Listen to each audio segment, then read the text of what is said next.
Listen to me. If there was a wise man who would ever think of this, they would say in order to be superior to the man, you've got to be the man. For I am the man himself.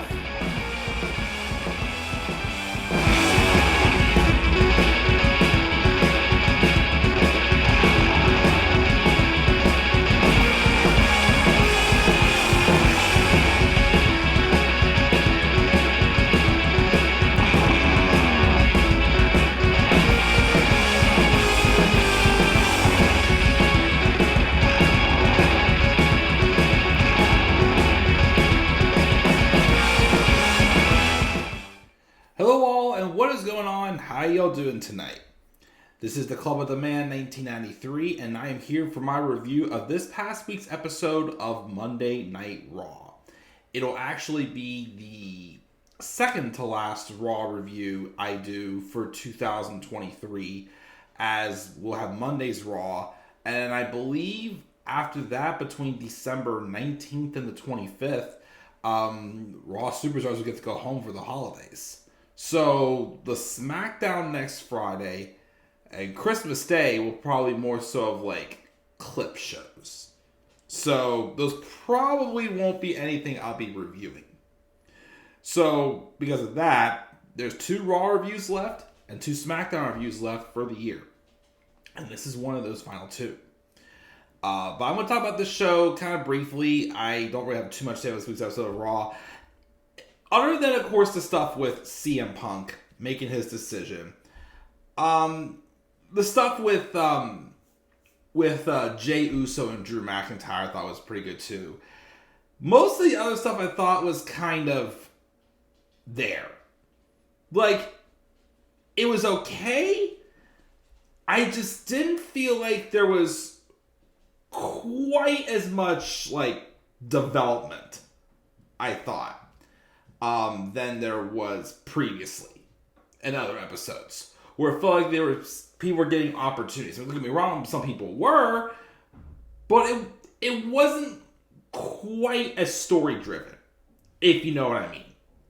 Like, there's just some things that was just matches, like these matches they're having to get Katana Chance and Kayden Carter a shot for the women's tag titles. Fine. Like, they're winning matches, they're earning opportunity. Okay. But my only thing is, though, is there's really no story. They're just wrestling for them, basically. And even like the stuff with Cody Rhodes and Shinsuke Nakamura, the ending of that was weird. Like, okay, the mist and whatnot, but I don't know. It just looked a little bit like a lazy finish. That an excuse to extend the feud, but there's really no story to extend it. I don't know. I just didn't feel like, compared to recent episodes, this wasn't quite as good of an episode of Raw as recent ones were. I mean, this thing that still gave it like the solid grade I gave it was definitely that segment with CM Punk and Seth freaking Rollins. But other than that, everything else was just fine. Like, there was really one match I didn't really like, and that was a match with Rhea Ripley and Maxxine Dupri. Everything else was just there. So, we're going to go through this episode decently quick. Probably will be a little longer than I expected. But, December 11, 2023, that was Raw. It took place in Cleveland, Ohio. The show opened up with Drew McIntyre, with a recap of what Drew McIntyre did to Sami Zayn last week. Jey Uso came back, got a microphone. He got Yeet back because there was that trademark issue, but he got that back. He hyped up CM Punk's decision, saying it's good to have him back in WWE. He hopes Sami Zayn gets well soon. And then he calls out Drew McIntyre, saying he's not trying to be honest. His actions show he's a two-faced. And tonight, he's face-to-face with the Yeet Master, main event Jey Uso. Drew comes out and says, Raw don't want CM Punk. Which, obviously, if for real Drew McIntyre in real life is upset Punk came back, because Punk basically took his spotlight away pretty much he probably was going to get, I totally understand. But he says Raw don't want CM Punk because he'll destroy it from the inside out. And he's one of the few people that travel the world with him and knows what he's actually like. He tells Jay to look at him and turns to the camera to talk to Sami Zayn, saying he ran his mouth a lot, crossed the line, talking about his family, but he's sorry. That's called an apology. And Jay Uso is incapable of one when it comes to Drew McIntyre. Drew goes on, pulling the crowd, how they feel about having their family attacked, until Jay gets bored and he calls for the belt. And they have a match. It's a good match. Drew, though, does win with the Claymore. He does cheat, though, to win. He does, he pulls the turnbuckle off, and while they're, while the referee's trying to fix the turnbuckle, he then digs into Jay's eyes and hits him with the Claymore kick to win. I did notice before he attempted the first one, he did do the 3-2-1. Just get rid of that. Especially if he's a heel now, just get rid of the whole 3-2-1. I don't know. I just thought I was a fan of it. We have a subtitled Shinsuke Nakamura promo hyping up their main event, telling Cody he's not a closer, but rather a dog chasing a car who will never be enough. Judging they're hanging out backstage, and Finn Balor gave JD and Dominic crap for not beating the Creed brothers last week. Rhea comes in because both her and Finn weren't there last week, and she runs down everything bad that's happened to him lately. And Damian Priest says, "Yes, it all sucks, but he and Finn are good to take it to the Creed brothers and take care of business." Rhea says she's sick of the disrespect and I need to remind everyone who runs Raw. And she takes her title and leaves and gets ready for a match with Maxxine Dupri. Alpha Academy gave Maxxine a pep talk. Creed Brothers and Ivy Nile join in. And R-Truth also comes through with a spool of big old-timey Christmas lights. And he got them from the Judgment Day's clubhouse. And Gable says, "Be careful. You're not really in the group." And Truth says he's got it all wrong. They're just misunderstood. He then tells them a happy Thanksgiving and he leaves. And then Rhea Ripley squashes Maxxine Dupri in seconds. Not really a good look for Maxxine, I would say. I mean, yes, I get it. I didn't expect her to beat Rhea. But I thought, I knew it was probably going to be a quick match. But I also thought they may at least give like that 1 second of glimmer of hope for Maxxine. But they didn't even do that. Rhea just completely squashed her. And then after the match, though, Ivy Nile gets in the ring and gets in her face. I guess I don't think Ivy's going to take on Rhea at Rumble, but maybe it's just a hype for like a match at because they're having, I guess the first Raw of 2024 is going to be called Raw Day 1, which was the name of the pay-per-view that they had at the beginning of 2022 on New Year's Day on a Saturday, WWE's Day 1. So maybe that could be a match for that to give Rhea a title match. I don't know. Because I don't think, again, I don't know much about Ivy Nile yet, but I have what I've seen it for. She seems like a powerhouse type wrestler, which is cool to me. But I don't think she's ready to have a pay-per-view match yet, in my opinion. Okay, then, of course, let's talk about this contract signing. So, CM Punk and Adam Pearce come out. First, Pearce says the time for sales pitches are over. Punk says he spoke to Nick Aldis of SmackDown and Shawn Michaels of NXT. He needs no introduction. And he says he comes out here in a sullen mood. And then he sees the signs and the people, and he has a huge decision to make. He's been thinking about it all week. And the reason he's been so consumed and worried about it is he loves us, but Cleveland hasn't always been the kindest to him. He talks about having his tryout in this building and being sent to OVW. How he embraced being uncomfortable and learned to love it. He returned to Cleveland as World Heavyweight Champion, and then Randy Orton kicked him in the head backstage, and he wakes up and is told he got stripped of the title. And he was like, Cleveland? Again? And then, of course, talks about the big thing was when he walked out in 2014, and he doesn't want to bore us with details because he's focused on the future. But 10 years ago, he had to get off the hamster wheel, for better or for worse, and he doesn't regret it. But he always wonders if people that paid to see him were disappointed. And he said that he talked to Indi Hartwell backstage. She felt betrayed by him walking out. And he told her he felt the exact same way when Roddy Piper went to WCW. So, if you feel the same way, he understands. And he apologizes. He went to SmackDown, listened to Nick Aldis, and he put together a very substantial offer. He then went to talk to Shawn Michaels. And 15-year-old CM Punk is tickled to have gotten an offer from HBK to help mold the next generation. And Adam Pearce put together a deal that's head and shoulders above the others. But really and truly, his mind was already made up when he looked at the calendar and saw Cleveland.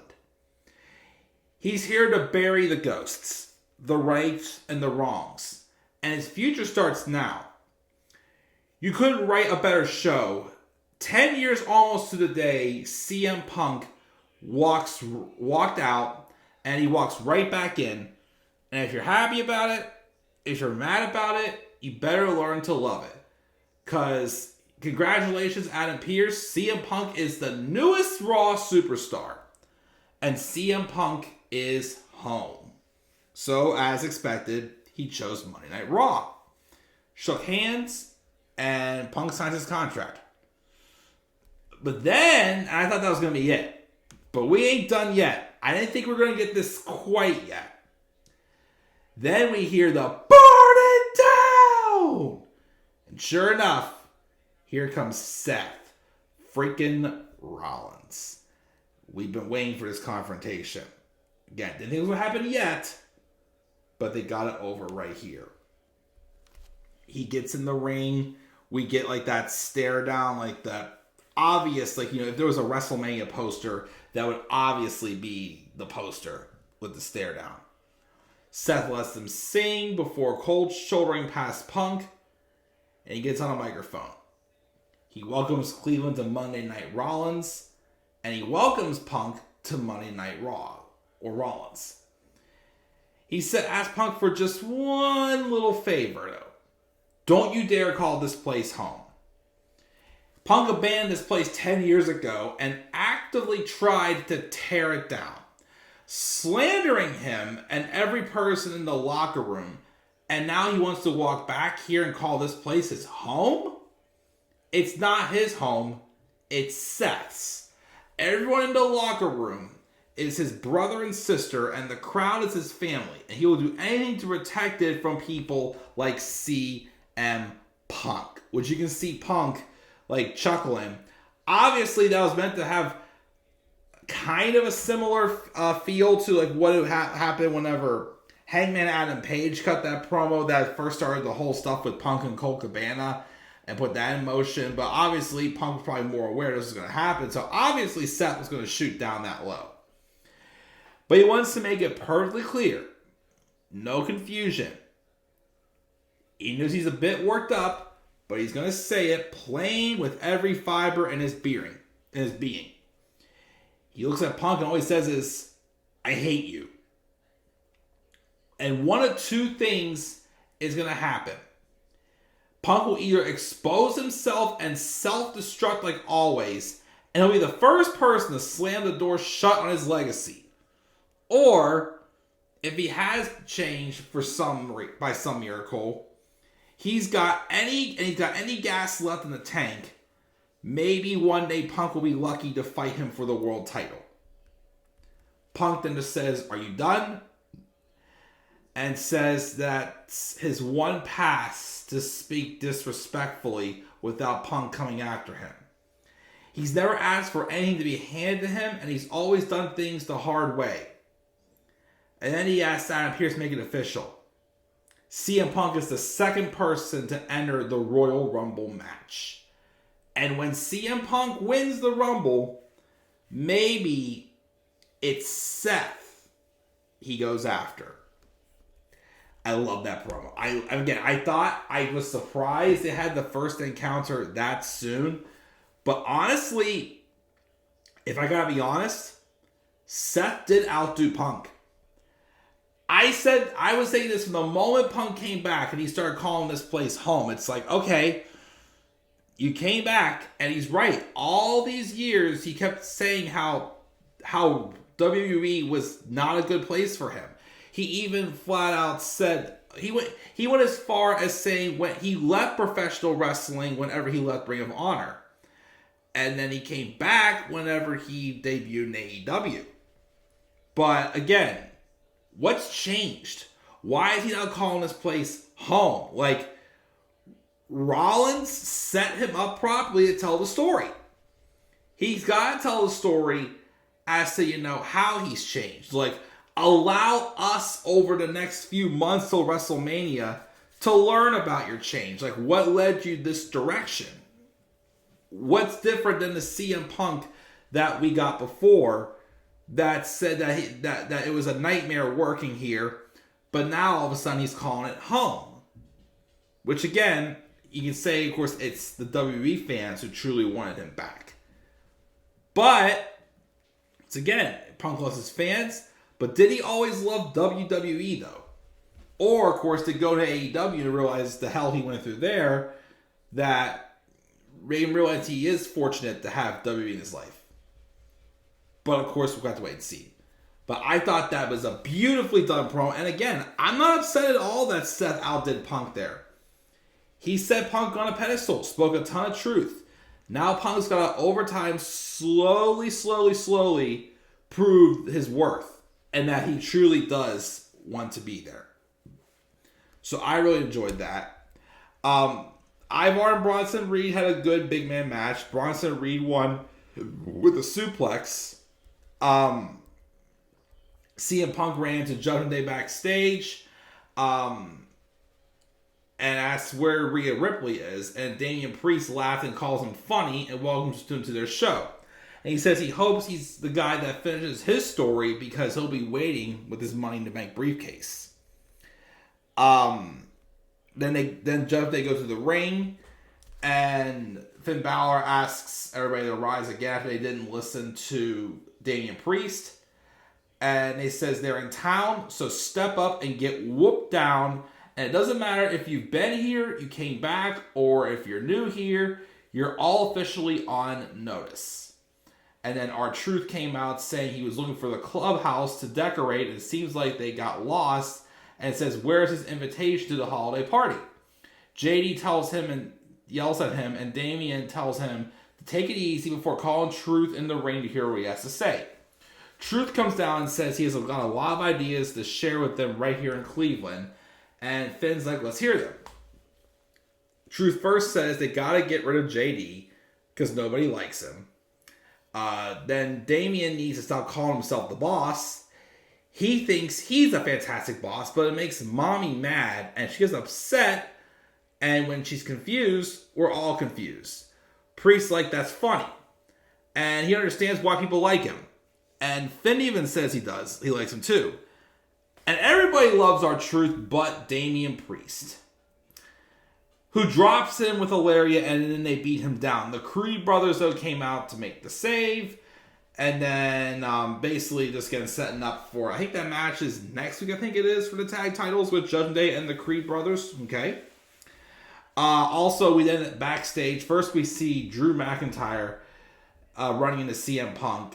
And he cares about finishing his story, and Pearce tells Punk that Drew is getting a title shot on the first Raw of the new year for the Day 1 show, whatever they're calling it. So that's happening there, not Rumble. Okay, I mean, unless there's something more that we do get again at Rumble, but we'll have to wait and see.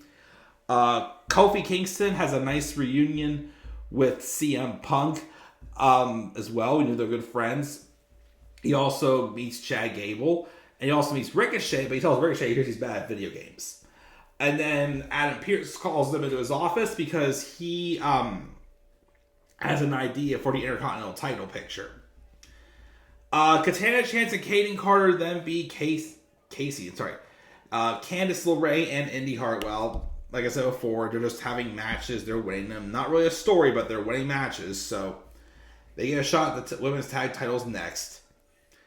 DIY are backstage when Imperium roll up and they ask about the mystery partner they chose. And Ciampa tells him not to worry about their teammate, but how will Gunther react when he's disappointed again? Gunther rolls up to note they're very confident, wish them luck in finding someone who will associate with them in public. As soon as that happened, and I realized that we were in Cleveland, I'm like, oh, they're having a 6-man tag match. Oh, I obviously know who their tag partner is going to be. Becky Lynch has a promo where she calls out Nia Jax and how she has lived in that shadow of when Nia Jax broke her nose, and they basically never got to be one-on-one after that.